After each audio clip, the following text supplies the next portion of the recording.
Hola, queridas, queridos. Espero que estés muy bien, ¿eh? Estés bien en tu casa, que tu familia también esté bien. Te comento que hoy día vamos a comenzar una nueva parte de la historia, que es la historia de Chile. ¿M? Y es muy entretenida, muy interesante. Por eso, por eso necesito que pongas mucha atención. Hoy día en la historia de Chile estamos viviendo, en nuestro momento estamos viviendo un proceso histórico fundamental. Por primera vez en la historia Chile podría redactar una constitución, por ejemplo, que sea de corte democrático.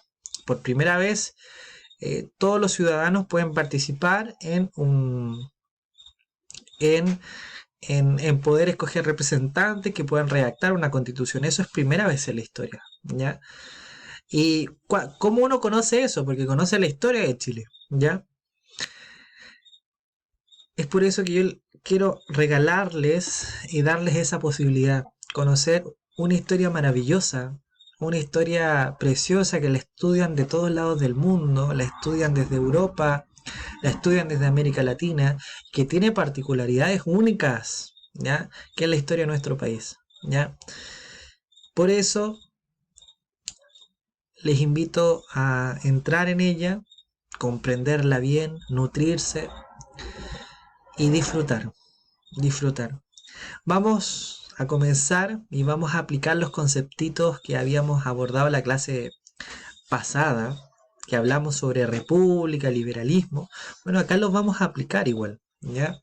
Y los vamos a llevar a la práctica necesariamente para darnos cuenta cómo esos conceptos de liberalismo, republicanismo se llevan a cabo en la historia de Chile. Por eso vamos a comenzar el periodo histórico con el proceso posterior a la independencia. Imagínense ustedes qué va a pasar con Chile después que se independiza. ¿Va a ser todo tranquilo, normal, o va a ser una etapa de caos? Como el ser social, el ser humano, es por esencia complicado. Imagínense ustedes las decisiones. Estábamos saliendo de una monarquía y estábamos formando una república por primera vez en nuestra historia. Estamos trayendo los ideales de Francia, de Europa, de los Estados Unidos y queríamos aplicarlos acá en Chile. ¿Se imaginan ustedes cómo va a ser esos primeros intentos? ¿Van a ser pacíficos? ¿Van a existir golpes militares? ¿Qué va a pasar? Entonces, estos ideales son muy importantes porque se encuentran en nuestra historia y se encuentran en la historia de toda América Latina. ¿Ya? Vamos a comenzar entonces con nuestro rito. Objetivo de clase es comprender la formación de la República bajo el contexto chileno post-independencia. ¿Ya? Los contenidos claves que tú debes conocer al terminar esta sesión es Gobierno de O'Higgins. Vamos a hablar un poco del gobierno de O'Higgins. Los ensayos constitucionales, muy importantes. ¿Qué son los conservadores y qué van a ser los liberales? Esto lo debes conocer muy bien y al momento de terminar la sesión, darle subrayado a las definiciones, conocer en profundidad esto. Por eso vamos a comenzar con una lámina, ¿ya? Vamos a comenzar con el título, mejor dicho. Yo le puse Historia de Chile, la gestación de la República. ¿Qué quiere decir gestación? Cuando un bebé se está gestando. ¿A qué hace alusión? Que se está formando. En esta época tenemos la gestación de nuestra república. O sea que los ideales republicanos han desembarcado en Chile. ¿Ya? ¿Y qué es lo que es la república? Lo contrario a la monarquía. ¿Ya? Busca un gobierno representativo. Bueno, eso ya lo hablamos en la clase pasada. Por eso, si no has visto el video anterior, véelo antes de comenzar a ver esto. O ve tus apuntes. Y vamos a ver, obviamente, las disputas que van a generar por organizar el país, las luchas internas, los conflictos. Y tanto se va a ver así, tanto se va a quedar de manifiesto, que nosotros lo podemos ver en esta lámina, en este cuadro, que es un cuadro maravilloso de la historia de Chile, donde tenemos dos Chiles. Esto de que Chile está en disputa tiene que ver con esta lámina. Por un lado tenemos el Chile de las casitas de adobe, esa que cuando uno va a la cuarta región la sigue viendo, de una sola pieza. Tenemos varias casitas de adobe, donde tenemos acá gente con sus ponchos antiguos, vestimenta antigua. Ahí tenemos con las cabritas, ¿ah? Ahí todos saltando, otros van en caballos. Acá tenemos unas balsas antiguas, ya de origen chango, por ejemplo, podría ser. ¿Qué tenemos atrás? También cerrado. Mientras, ¿cómo lo podríamos interpretar esta imagen? ¿Qué estamos viendo al lado izquierdo de la imagen? Estamos viendo el Chile de la época, un Chile antiguo, sin tanta actualización. ¿Y qué están haciendo estos hombres? Este hombre esencialmente, ¿a qué está apuntando? A un barco. A un barco que trae una tecnología especial. Miren, un barco de vapor. ¿Se dan cuenta cómo, mientras en Europa, y vamos a ir conectando, ¿eh? Mientras en Europa estaba la revolución industrial, estaban todos los fenómenos, estaba surgiendo muy fuerte la burguesía en general, en Chile también se empiezan a generar esos cambios, pero son más lentos, porque no nacen en Chile estos cambios, sino son importados, son traídos de otros lados. ¿Y qué tienen estos cambios en específico? Que contrastan estos dos países. Un país de la modernidad que intentaba traer la modernidad de Europa y una tradición que estaba muy anquilosada, muy amalgamada, estaba muy presente, que era la tradición colonial chilena. Entonces, esta formación de esta república va a ser compleja por estas dos áreas.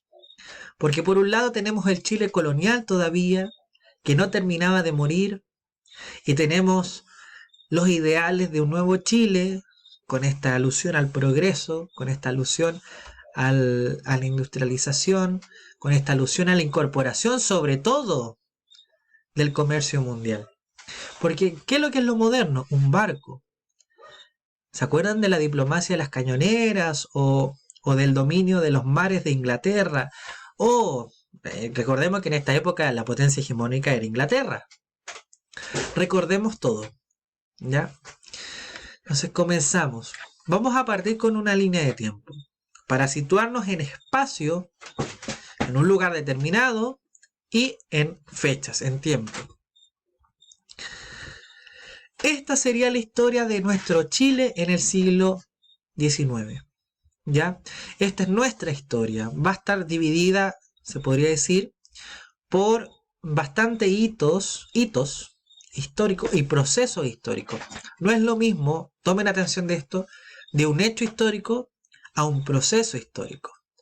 Cuando yo hablo de un hecho histórico, estoy hablando de un acontecimiento que puede estar incluido en un proceso histórico. Por ejemplo, ayer hubo hubieron quema de 2 iglesias en Santiago, ¿ya? Por el tema del estallido social. Pero ¿cuál es el proceso general? El estallido social y todo lo que estamos viviendo. Entonces la quema de una iglesia tal día sería un hecho del proceso. Entonces estos, en la línea de tiempo, son procesos. Cada uno es un proceso que tiene múltiples hechos en su interior. En total son 6 del siglo XIX. ¿Qué quiere decir eso? ¿Que la historia de Chile fue pacífica? No, señores. No, señoritas. Estuvo siempre en disputa. Hubieron proyectos disímiles, proyectos alternos, luchas por el poder en general. Por eso no es una historia homogénea, ¿ya? Estoy diciendo que hay 6 momentos de quiebre en la historia de Chile que producen múltiples hechos en diferentes procesos.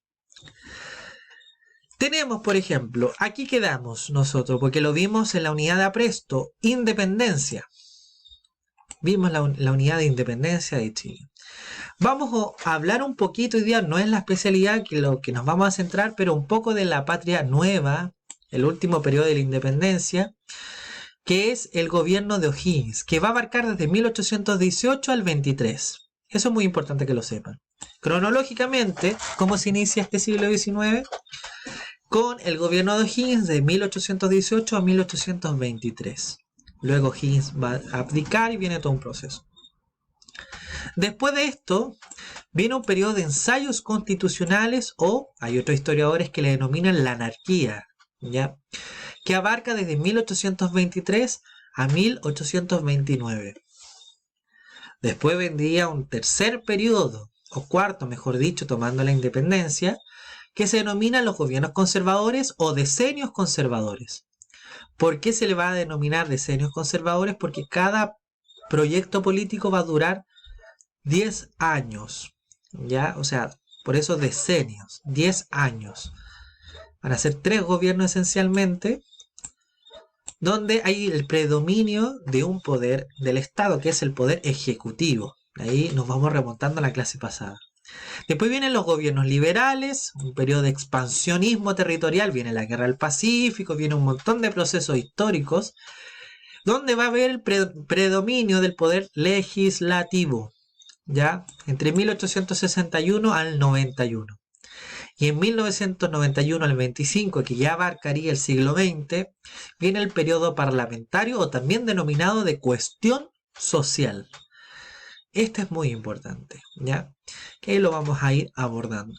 Entonces tenemos un Chile lleno de conflictos, problemas en general.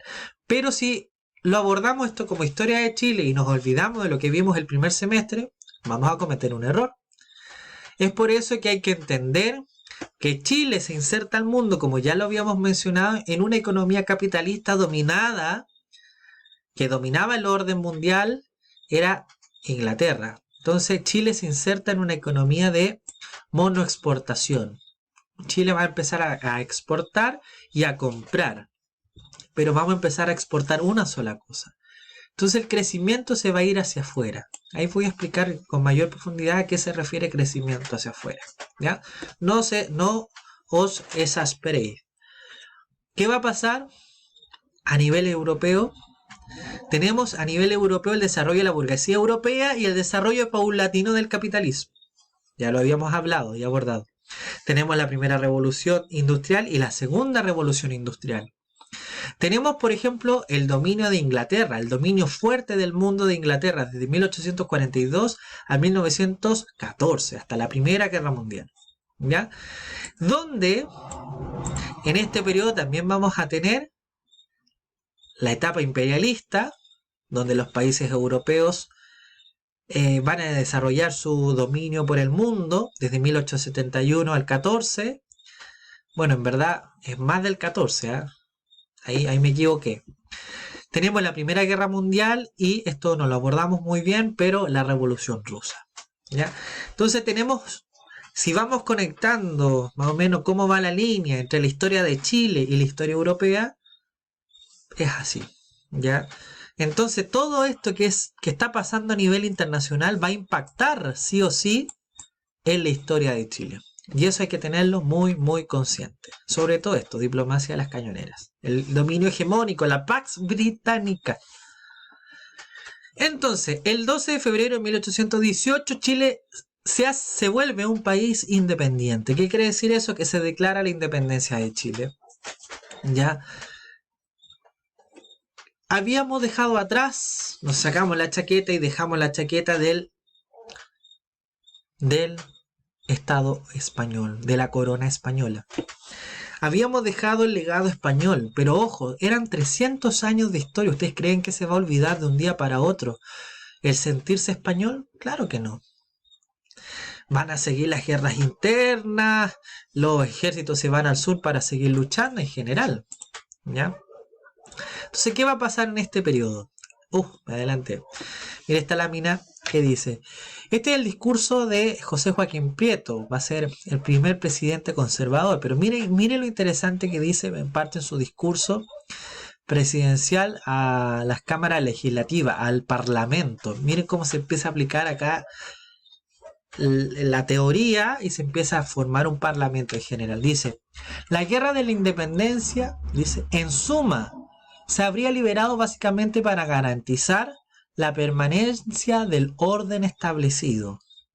¿De qué orden me está hablando?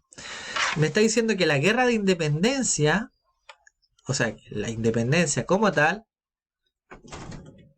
habría está temblando, pero no importa, habría garantizado ya la permanencia del orden establecido. ¿Permanencia de qué? Como digo. O sea que las tradiciones de la colonia, la guerra de la independencia, permitían que el poder de los criollos permaneciese. Recordemos que la independencia se genera necesariamente por un descontento criollo.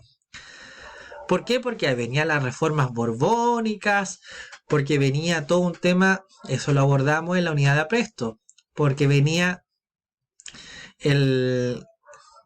un desacuerdo necesariamente entre los españoles nacidos en América y los españoles de España, ¿ya? Por decirlo así. Los españoles de España querían controlar con mayor eficiencia América. Entonces, ¿qué va a suceder?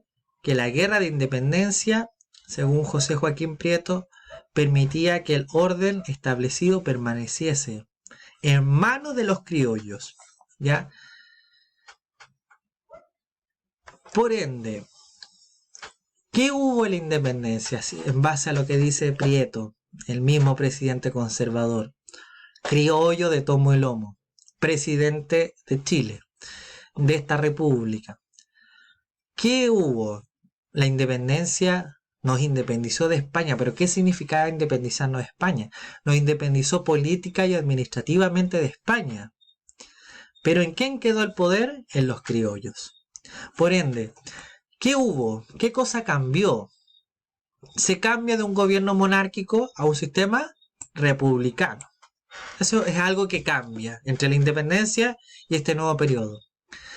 Lo primero que se hace, por ejemplo, en el gobierno de Carrera, es establecer un tratado de libre comercio. ¿Y con quién? Con Inglaterra, potencia hegemónica.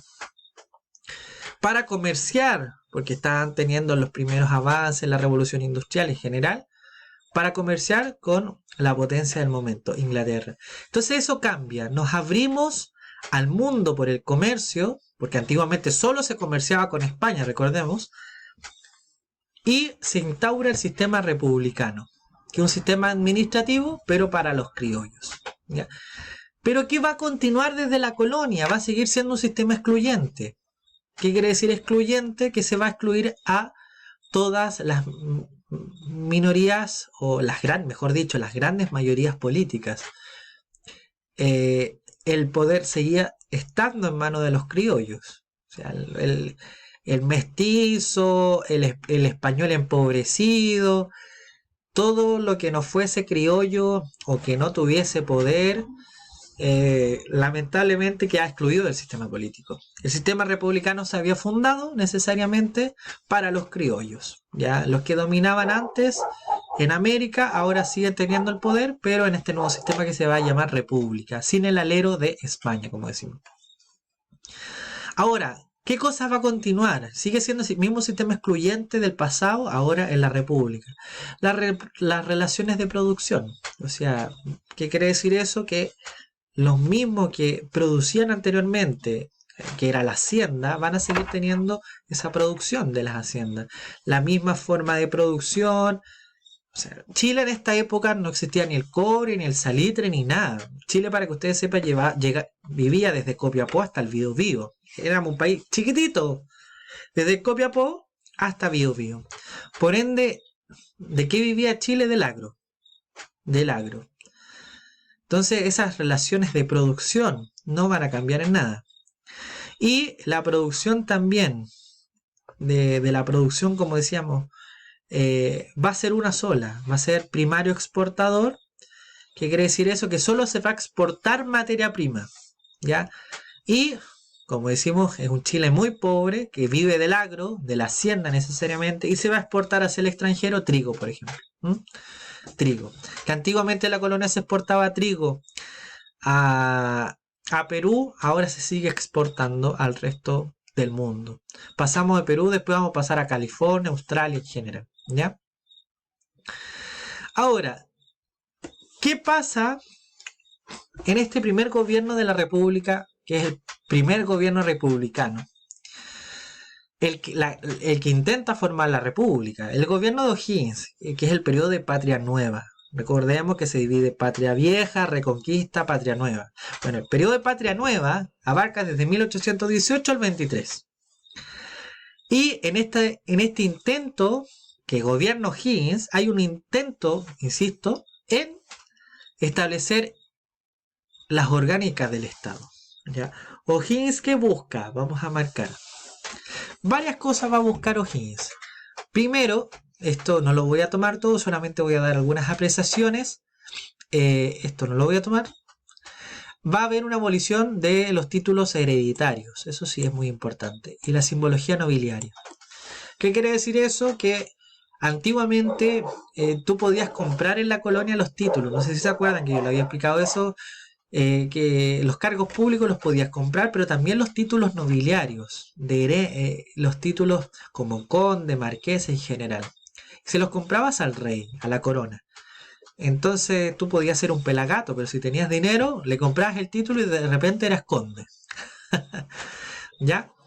¿Qué pasa? Que eso te daba prestigio. La sociedad colonial era de prestigio. ¿Qué hace? Lo primero que hace O'Higgins, estando en el poder, elimina los títulos hereditarios. ¿Usted cómo creen que eso le va a caer a la vieja, o mejor dicho, a los criollos? ¿Ya? Les va a caer muy mal. Entonces acá O'Higgins empieza a ganar el odio de las clases altas o de los criollos. ¿Por qué? Porque O'Higgins, ¿por qué va a hacer esto si él también es de clase alta? Porque dice, las repúblicas no pueden tener títulos nobiliarios, porque es una república. No existen acá las monarquías, ni las herencias reales, ni nada por el estilo. Entonces él quería instaurar la república al 100%. ¿Ya? ¿Qué pasa? Que al mismo tiempo va a haber en Chile una gran inestabilidad económica. Los campos van a estar destruidos por completo. ¿Por qué? Porque se estaba librando, y se había librado ya en la zona central, la guerra de independencia. ¿Y dónde se lucha? En los campos. Entonces, si en los campos hay escaramuzas, hay luchas, hay enfrentamientos, los campos quedaron totalmente destruidos. ¿Ya? Tanto cuenta así la historia que se dice que por Concepción la gente tenía que comer pasto, porque no se había logrado una buena cosecha. Aparte se sumó a años de mala lluvia en general. Y se inicia también con esto una gran deuda interna. ¿Ya? Una gran deuda interna. ¿Qué pasa? También se va a iniciar la deuda externa. O'Higgins va a pedir un empréstito a un país externo, deuda externa, como en este caso es Inglaterra. ¿Para qué? Para financiar la campaña libertadora del Perú. ¿Qué va a hacer? El empréstito tiene un objetivo. Según O'Higgins y San Martín, establecen que hay que comprar una flota naval, que va a ser la primera flota del Cono Sur, muy fuerte, con este empréstito a Inglaterra. ¿Ya? Va a ser un millón de libras esterlinas, pero ellos se van a cobrar los intereses con anticipación, así que creo que le dieron 800, 900 libras. Muy interesante eso. Pero ¿qué pasa? Que se va a generar la deuda externa, ¿ya? ¿Por qué liberar el Perú? Porque si las tropas españolas seguían en Perú, eran potencialmente peligrosas para Chile y Argentina. ¿Ya? Porque podían iniciar ofensivas. ¿Qué había que hacer? Ir a derrotar las tropas españolas en Perú. Y eso se logra en una batalla, que es la batalla de Ayacucho, en 1824. ¿Ya? Al mismo tiempo, en esta afán de la República, adoptan medidas anticlericales, ¿ya? O sea, antirreligiosas. Y acá se va de nuevo contra la vieja tradición colonial. La república, por esencia, el Estado, la república debe estar separada a la iglesia. Entonces él decía, no, pues ¿cómo vamos a tener carnavales religiosos, fiestas populares? Eliminó todo eso. Para que ustedes sepan, Chile tenía carnavales. Así como lo tiene Río de Janeiro, ahí con las batucadas y todo, o como lo tiene en La Paz, en el carnaval, o en Oruro, el carnaval de Oruro, Chile tenía carnavales, pero fue O'Higgins que los elimina, por considerarlos poco aptos para la nueva mentalidad republicana. Se funda la escuela militar con O'Higgins y ojo con esto, como es una república y él está bajando las ideas republicanas, está bajando las ideas liberales. De hecho, él estudió con Miranda en Inglaterra, ahí donde se están gestando estas ideas. Lo primero que hace es fijar un reglamento constitucional. Recordemos, ¿qué le da materia al Estado? La Constitución. Entonces intenta hacer, ya lo había hecho Carrera de hecho, pero intenta hacer un reglamento constitucional que él sabía que había que reformar, ¿ya? ¿Para qué? Para organizar el Estado. ¿Ya? Obviamente va a fracasar y ese reglamento constitucional no va a funcionar. Ahora vamos a ver parte de un fragmento de video. La abdicación de O'Higgins. Aunque siempre se ha creído que el Estado chileno se organizó rápidamente, lo cierto es que esta materia fue objeto de acalorados debates durante la década de 1820. Estas discrepancias se originaron desde muy temprano y afectaron al primer gobierno republicano chileno, el de Bernardo O'Higgins, entre 1818 y 1823. A O'Higgins y a sus colaboradores les correspondió la tarea de organizar el Estado y la administración pública. En esta labor, el gobierno enfrentó conflictos con la élite, especialmente en lo concerniente al derecho de cada provincia para tomar sus decisiones a través de sus cabildos. Esto provocaría una tensión entre el gobierno central y las élites de Concepción, Coquimbo y Santiago, que terminaría con la abdicación del director supremo en 1823. Eso es muy importante porque O'Higgins lo que busca es hacer un Estado centralizado. Ahí viene la idea también de que Chile es un país centralista. Todas las decisiones se toman en Santiago. Por más que ahora tengamos el Congreso en Valparaíso, pero Chile es un país centralista. Y viene desde esta tradición o'higginiana totalmente. O'Higgins tiene una disputa con Coquimbo y Concepción, porque las comunas querían mayor autonomía, las provincias querían mayor autonomía, no querían que Santiago dominara.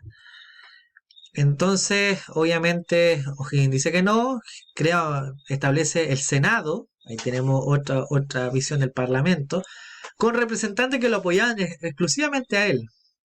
Y ahí es donde se levantan las provincias y viajan a Santiago para hacer, obviamente, que O'Higgins deje el poder, ¿ya? Porque las provincias tenían que tener mayor autonomía. Después de O'Higgins se viene la etapa, y esto es muy importante que lo sepa, lo anote y lo tenga vigente, que es la etapa donde van a ser el crisol de la República. Ya O'Higgins había sentado las bases, muy difícil, intenta establecer las bases de un Estado republicano, estableciendo un primer avance constitucional, intenta, ¿ya? Pero cuesta, porque hay muchos intereses en juego. Están los intereses de las clases altas, que no les gusta esta idea de republicanismo tan ortodoxo, o sea, tan aplicado, si no les gusta algo más mediado, ¿ya? ¿Qué va a pasar? La gestación de la República, que también le vamos a denominar como ensayos constitucionales. Es el periodo que viene después de la abdicación de O'Higgins hasta la batalla de Lircay en 1830. Entonces, anoten su cuaderno. ¿Qué viene? Si hacemos una línea de tiempo, tenemos O'Higgins, 1818 al 23, y desde 1823 O'Higgins abdica y viene un nuevo periodo, ¿ya? Que va a durar hasta 1830, que se llama periodo de ensayos constitucionales. Vamos a marcar con la pluma periodo de ensayos constitucionales, donde van a haber 3 constituciones, y hablemos de constitución, ¿ya? ¿Para qué sirve una constitución? Para fijar las reglas del Estado, son muy importantes. Imagínense que ahora estamos en un proceso constitucional, ¿ya? Y cuando yo les digo al inicio de que es primera vez que en la historia de Chile vamos a hacer una constitución realmente elegida, votada entre todos los chilenos, ¿ya? Por plebiscito y en general, es que es así, ¿ya? Ahora, ¿qué pasa? En Chile hay 3 intentos de constitución, por eso se llama periodo de ensayos porque van a haber más de un ensayo constitucional, van a haber 3. Entonces, ¿dónde quedé? ¿Dónde quedé? Ahí está. El primero es la Constitución Moralista, ya de 1823. Anoten eso. Constitución Moralista, 1823. De ahí voy a especificar de qué trata. La segunda es el periodo de reforma, o también se le llama Constitución Federal, ¿ya? Reformas federales o Constitución Federal, que ocurre en 1826. Y la tercera, que muchos, incluyéndome, consideran hasta el momento la constitución más democrática de la historia de Chile, es la Constitución de 1828, la Constitución liberal. Porque si bien no fue hecha así con una asamblea constituyente como está hecha, se quiere hacer la actual, sí se tomó las opiniones de las provincias, ¿ya? Vamos a ver, vamos a entrar en detalle qué significa estas 3 constituciones, ¿ya? Los ensayos constitucionales, por ende, van a tener estas 3 constituciones. Solamente me interesa esto. Constitución moralista, 23, 26 la federal, y la Constitución Liberal el 28, ¿ya? Hasta que viene la batalla del Ircay, muy importante, en los años 30. Estos son los presidentes, pero eso no es relevante hasta el momento. Me voy a tirar para acá abajo. Este periodo está en disputa y está tensionado entre los historiadores. Hay historiadores conservadores e historiadores que no son tan conservadores, que le han intentado poner nombre a este periodo, ¿ya? Los historiadores conservadores, como el profesor e historiador don Mario Góngora, un historiador del siglo XX, le denominó a este periodo como un periodo caótico, ¿ya? Un periodo anárquico, ¿ya? Un periodo de total vacío institucional, donde se intenta organizar la república, ¿ya? En cambio, un historiador más de oscilante, podría decir de centro, pero oscilante, dice, se funda un nuevo orden en este periodo y se habría considerado a partir de 1829 y 1830. O sea que con la última constitución, la Constitución Liberal, se funda un nuevo orden. Pero ojo, algo pasa al 30, que esa nueva constitución que yo les digo que es la más democrática de la historia de Chile, va a terminar abruptamente. Ahí vamos a ver eso, qué va a pasar después, por qué va a terminar, ¿ya? Y Gabriel Salazar, que es un historiador más tirado hacia la izquierda, dice, el orden institucional es claro, dice, opuesto al establecido por los conservadores tras la batalla del Ircay. Bueno, él nos está adelantando algo, ¿ya? Los dos historiadores, el de centro y el de izquierda, nos dice que la Constitución Liberal de 1828 es la constitución que establece un nuevo orden, ¿ya? Una nueva forma de entender el país ya estaba consolidado, pero ese nuevo orden que había sido consolidado y que era más democrático fue interrumpido por un levantamiento armado de los sectores conservadores o el viejo criollazgo, los criollos o la clase alta, ¿ya? Que va a interrumpir con una guerra civil en 1829 al 30, que es esta. Ya la batalla del Ircay es el levantamiento de los sectores conservadores, la clase alta, el criollazgo, que no le gusta que intervengan nuevos actores sociales, la juventud, los pipiolos que ellos le llaman, por los jóvenes, o los sectores medios, no les gusta que estén en el poder, por ende intervienen militarmente y eliminan la constitución liberal para instaurar después una cuarta constitución, que sería la constitución conservadora, que la vamos a ir analizando después. Ahora, si estos dos historiadores, el de centro y el de izquierda, señalan que la constitución liberal sería de este periodo de ensayos constitucionales la más sólida, la que fija un nuevo orden, ¿ya? ¿De qué tratan las dos anteriores y por qué fracasaron? ¿Ya? Bueno, la primera constitución, que se llama Constitución Moralista, o sea, establece los límites de la moral, es un intento poco irrisorio, ¿Por qué? Porque se le llama moralista porque intenta regir la moral de los seres humanos. ¿Ya? Es una constitución conservadora que tenía, al igual que un libro de clases, ¿se acuerdan cuando ustedes iban al colegio? ¡Qué tiempo aquellos! ¿Ah? Imagínense que este es un mini libro de clases, este es su libro de clases, y el profesor tiene atrás un lado donde dice anotaciones al libro. ¿Ah? Muchos tiemblan ahora. Anotaciones al libro y si se porta bien, se porta mal, malas anotaciones. ¿Qué pasa? Que esta constitución fijaba un libro de registro público donde los seres, la sociedad civil, en caso de malas conductas morales, serían castigados y anotados en ese libro de registro público. A ver, por acá. Obviamente, eso en una población de la época, ¿ya? Con poco más de 500.000 de habitantes, déjeme decirle que era imposible, menos hoy día. ¿Ya? No tendría que haber un inspector un inspector que revisase y vigilase constantemente el comportamiento moral. Por ende, se dio por desechada la Constitución conservadora del 23 porque era ineficiente y no se podía llevar a cabo. ¿Ya? Entonces, ¿qué más trae esta Constitución moralista? Es un Estado unitario, que quiere decir que hay un solo Estado, no hay 2, 3 estados, es un Estado unitario, centralizado, fijado en Santiago, donde hay un voto censitario. Acá me detengo. ¿Qué quiere decir voto censitario?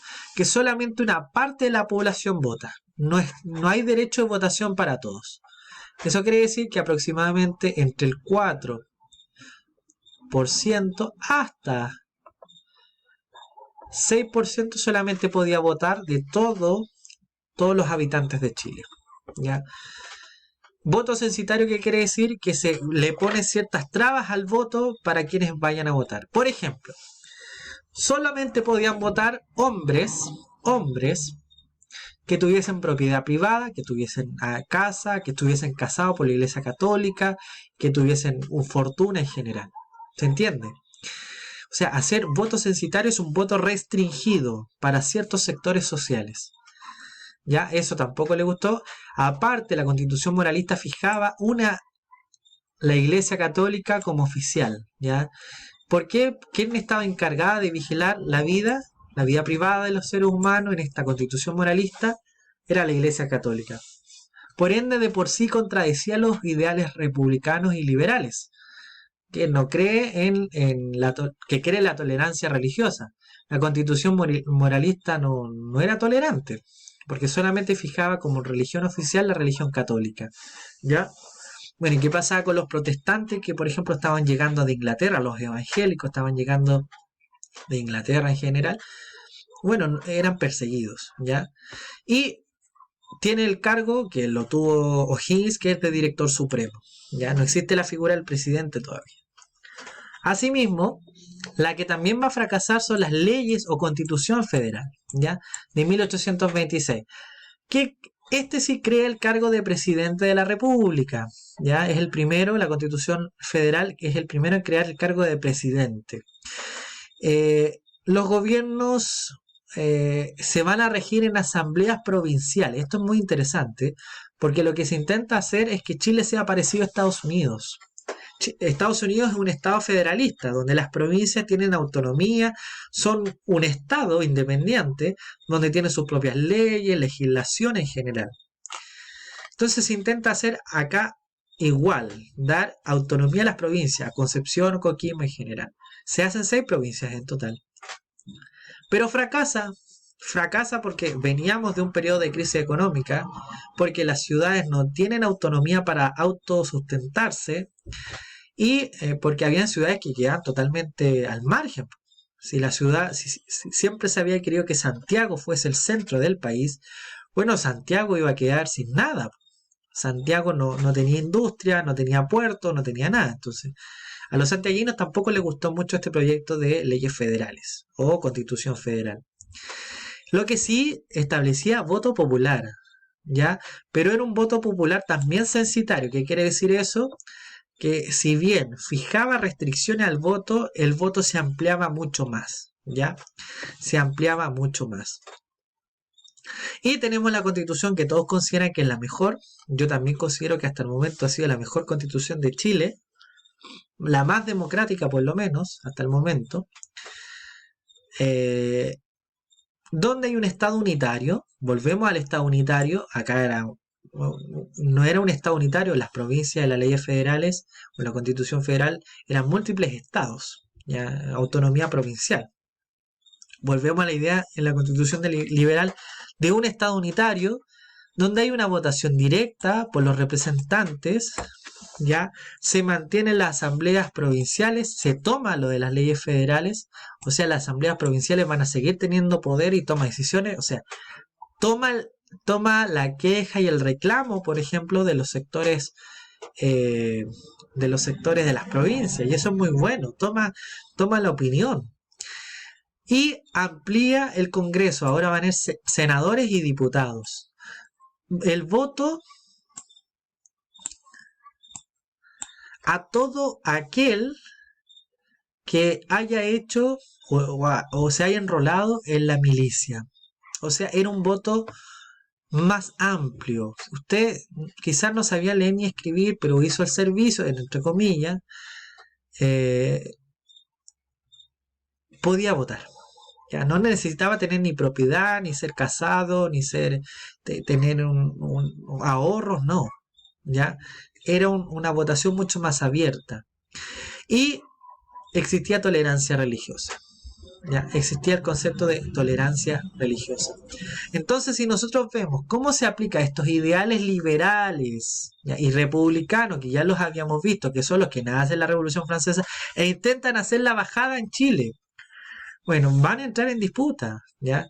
Van a entrar en disputa. Había dos formas de acoger el liberalismo, queridas y queridos, en Chile, ¿ya? Este liberalismo se empieza a aplicar, obviamente, con el sistema republicano, que es un gobierno sin monarquía, un Estado sin monarquía, lo contrario a la monarquía. Pero si nosotros vemos, todos los principios se cumplen el principio, por ejemplo, en las 3 constituciones de soberanía popular, no en todos. Quizá en la constitución liberal se cumpla más. Se cumple el principio de igualdad ante la ley en las primeras 2 para nada, ¿ya? Sobre todo en el tema de los votos censitarios.